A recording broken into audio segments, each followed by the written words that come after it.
In this video, I'm going to do something that I've worked really hard not to do. And then I'm going to teach you how to fix it. So this video is about nose angle, or as it's technically described, angle of attack. I'm going to get through the boring part of this video as fast as I can so I can teach you how to fix it as quick as possible. So angle of attack is the angle of a wing relative to the air in general that it's moving through. So if the disc is a wing, and they are, a disc that's moving sideways, like straight that way, and it's on this angle has a neutral angle of attack. And then this is a positive angle of attack, and this is a negative angle of attack. And when we play disc golf, when we're throwing these for distance, we want to have the most aerodynamic flight. So we want to throw them as close to a zero angle of attack as possible.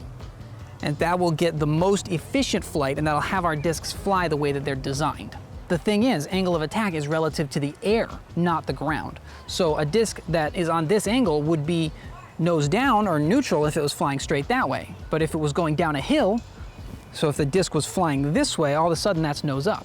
Or a disc like this would be nose up if it was flying this way, but it would be a good nose angle, have a neutral angle of attack if it was flying up and over something. So there we go, that's the boring part. Now let's get to how to identify and fix nose up problems. Most people's first throw with a disc golf disc is gonna go something like this.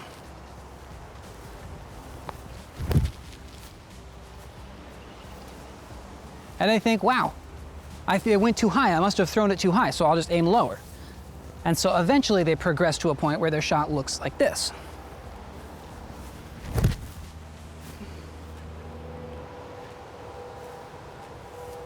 And they think, okay, now I'm getting moderate results, so that's what they train for, that's what they keep doing. The thing is, the problem with both of those shots was that they were nose up. The second one didn't fix it, you just changed the direction. So what happened there is the first time I pulled across pretty flat and just tilted my wrist back to send the disc nose up.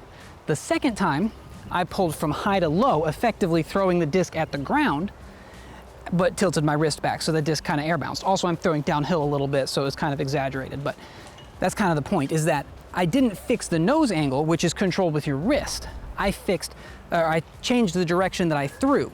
So the disc is still not flying neutral relative to the direction that it was moving. It was moving at the ground. If I'd have thrown it neutral, it would have gone into the ground, I don't know, 50 feet in front of me? Let me try.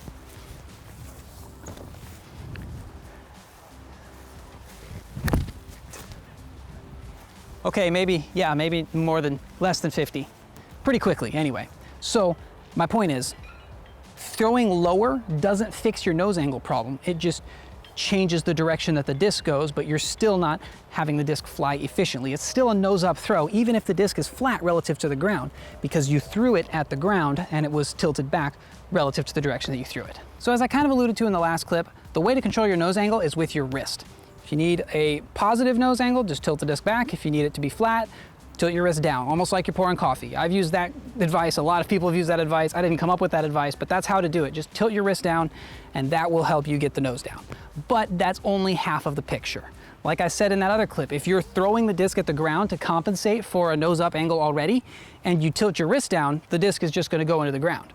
It's one of my favorite things to look for in form checks is where their reach back is. So if your reach back is above shoulder height, odds are you're going to have to air skip the disc, unless you're throwing down a hill. If you're throwing a big bombing downhill shot, then you do want to reach back high, and then you can keep your wrist nose down, and then the disc will match the direction that it's going. But most people who are reaching back above their shoulders end up with this air skip kind of a shot. And it's just compensating. It's just human nature, like, oh, I threw it too high, so I'll aim lower. So the most common advice that I give to fix that is actually to reach back lower. I teach usually to reach back around lower chest height, and that means that your shot can actually be tilted a little bit upward, which kind of matches the traditional golf shot, right? You don't want to throw discs that are just 5 feet off the ground the whole time. We usually want to get them up to like 20 or 30 feet of height. And so usually reaching back lower chest height and releasing around chest height is the way to do that. But the thing is, reaching back lower only helps if you release higher. A lot of times the result of a nose up, the cause of a nose up throw could be a normal reach back, but then just a low release point, and still you're effectively throwing it at the ground and having to air skip it. So that is how to fix nose up. First is to fix your wrist, make sure your wrist is flat. And second, if you're still struggling with like height control and things like that, watch video of your form, and from where your reach back is, take a screenshot and draw a line straight and see where that line is pointing. Because if you're reaching back up here, and draw a line between your reach back and your release point. So if your reach back is here and your release point is here and it's going at the ground, that means that you have to throw nose up to even get it all down the fairway. But if your reach back and your release are flat or a little bit tilted up, then you should be set. Hey, Editing Danny here. I just wanted to say something about the pros who do reach back high but still throw nose down. What they're doing is they're changing the direction of the disc as they're pulling, so they kind of pull it down into the power pocket and then flat out to the release. So it's technically possible. I just think it's really a lot harder to get a feel for and a lot harder to learn and visualize. So, I mean, if you want to do it, go ahead, but I think it's much easier just to reach back lower. Anyways, back to filming Danny. So Big Germ in commentary likes to talk a lot about nose angle control. And the idea is that when you throw a disc that's nose down and it comes into the ground and it lands, it's going to be moving pretty quickly. And so it hasn't lost a lot of its speed usually by the time it hits the ground. And so that tends to skip a lot, and it tends to have a lot of variables, a lot of different things that could happen. But if a disc is flying nose up, then it tends to slow down just from the extra drag from the air, and then it nestles a little bit better next to the basket for something like an upshot. And so the idea is if you have a shot that you have more power than required, usually something like a, I don't know, 150-foot upshot or so, most people will throw a little bit nose up, and that will let their disc slow down so it'll land a little bit softer next to the basket rather than coming in on a really harsh angle. So as a demonstration, I have this basket down there and to the left. I'm going to try and go before people start playing on it. I have some verdicts and a putter here. So I'll throw this verdict nose down as an upshot.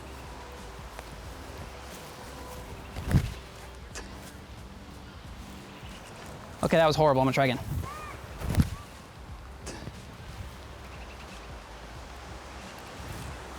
And that result was okay, but controlling the distance and controlling the speed of the disc as it comes in, if it was anything but like soft grass there, it probably would have skipped, and it had a lot of speed when it hit the ground.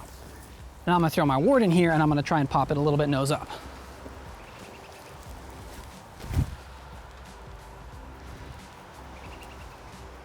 So the Warden, I didn't throw it hard enough, but you can see when it came into the ground, it had a lot less speed and it was able to land a lot softer. So if you're trying to dial in your upshots and you're trying to keep that nose up while it's flying, a good tip is to keep your wrist above your elbow, something that Paul Ulibarri said in a clinic a long time ago. And that generally means that as your arm opens, it has a little bit of that downward tilt. And so that downward tilt will create a little bit of that air bounce that comes from a nose-up throw, but that's what we're going for on upshots. And that will cause the disc to fly a lot slower, but it'll give you a lot more control over the landing. So this is going to change a lot of the muscle memory you have about upshots. If you're used to throwing, I don't know, like an overstable fairway driver nose down and skipping it up to the basket every time, you're going to have to change a lot of muscle memory as far as power requirements, because it's going to take more power, but it's going to give you more control. So definitely get out and practice this if you're working on those upshots. But keeping your wrist above your elbow as you throw is a great way to keep the nose up on the upshots. So that's what it's like to throw nose up. I've been working so hard to avoid that, but here we are.